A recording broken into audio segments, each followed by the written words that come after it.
संध्या baler T time पाई किसी better option खोजुचंती कि तेबे एई रेसिपीटी आपण मानक पाई केते क्रिस्पी हेची थरे निश्चिंत आपण माने बनेले ही जानि परिबे। याकू बनेबा पाई 2 कप अटा रे 1/4 कप सुजी नै जिबा सेथिरे दे देबा स्वाद अनुसार लूण गोटे पिंच हल्दी पाउडर हेंगू गोलमरीच गुंड धला राशि चिली फ्लेक्स सबु जिनस को टिके मिक्स कर देबा। एठी नेछि मु 3/4 कप कसूरी मेथी जदि आपण मानक पाए फ्रेश मेथी साग अछि ताकू भी अल्प टिके भाजी आपण एठी यूज करि परिबे। 2 चम्मच तेल दी ताकू भल भाबरे मिक्स कर देबे।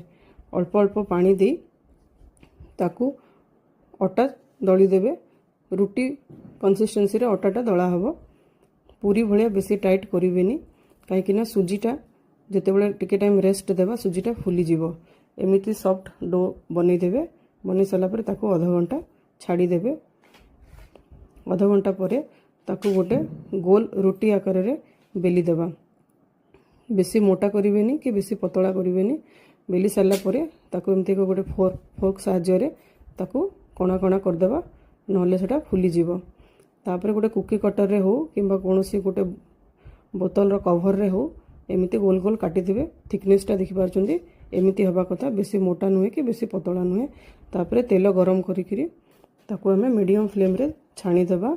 एटा ऊपर को आसी गला परे ताकू सिम कर दी भल भाबरे ताकू फ्राई कर नेबे। ताकू गरम गरम बाहर करी सर्व करंतु हमर मठरी। वीडियो भल लागिले लाइक शेयर सब्सक्राइब करिया को भूलिबेनी।